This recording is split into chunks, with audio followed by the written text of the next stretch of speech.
নমস্কার। আজ কবিতা পড়ব কবি বিজন রায়ের। বেশ কিছুদিন হলো কবি বিজন রায় আর আমাদের মধ্যে নেই। তার কবিতা আমাদের কাছে রয়ে গেছে। প্রথম কবিতার নাম পাষাণ লিপি। পারিনি, প্রতিটি অ্যাটেম্প্ট ব্যর্থ হলো। ইয়োর অনার, লজ্জা হচ্ছে বই কি। খোদা কসম, বিশ্বাস করুন, চেষ্টার কোনো ত্রুটি রাখিনি।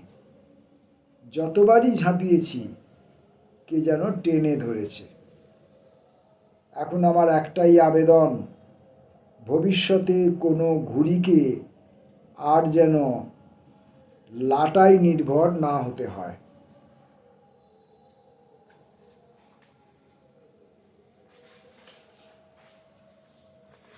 বয়ঃসন্ধির গল্প। নদীর হাতে হাতঘড়ি নেই, থামতে জানে না।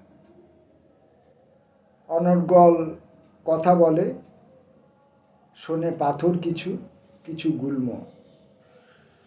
দিনরাত এত গল্প করে, কিন্তু মনে রাখে কজন।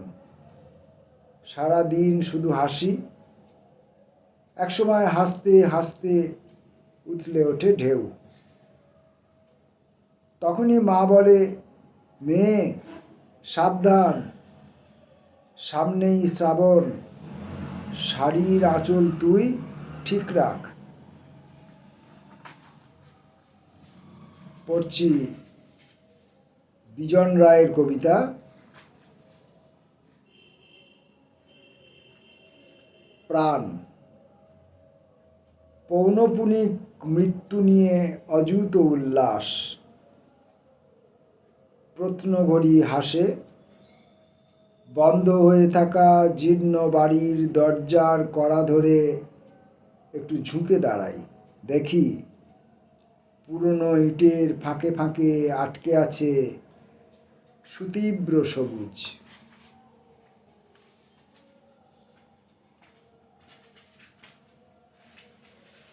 অ্যানালিসিস।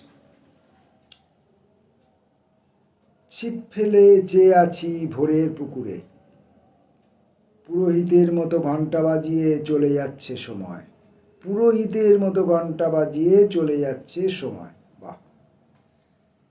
এক জীবনের বেশি তো বাঁচা যায় না।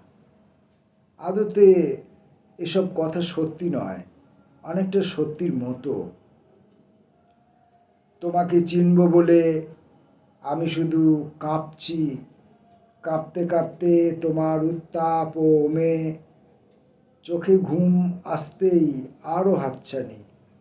হাতছানির আদি অন্ত নেই।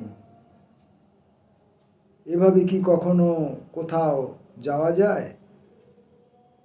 আসলে তোমাকে চেনার পথে তুমিই সবচেয়ে প্রবলতম বাধা।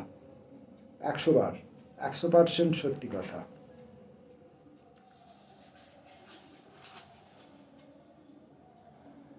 ভূতগ্রস্ত বাড়ি। আজীবন সঙ্গী অসহায়তা। তোমার কাছে প্রত্যাশা করি না কখনো অধিক কিছু।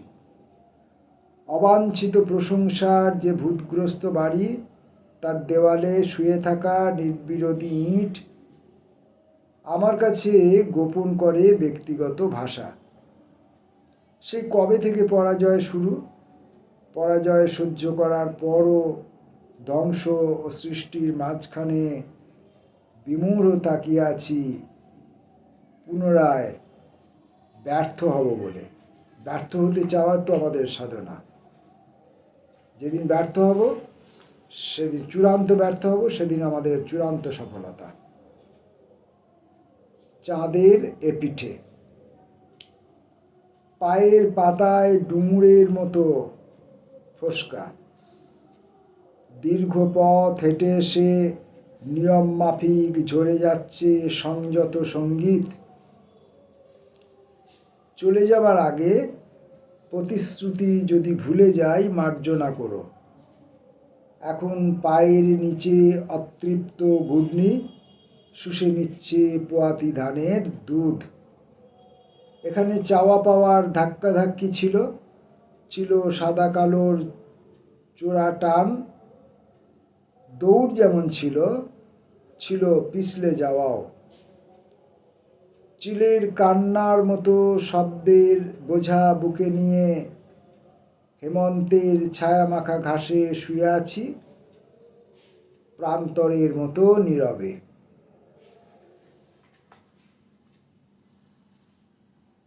বিজন রায়ের কয়েকটি কবিতা পড়লাম। বিজনদা বড় ভালো মানুষ ছিলেন, কবিতা এবং তার সম্পাদিত পত্রিকার নিবেদিত প্রাণ মানুষ ছিলেন, নির্বিরোধী এবং নম্র স্বভাবের মানুষ, যতটুকু তাকে আমি দেখেছি। নমস্কার।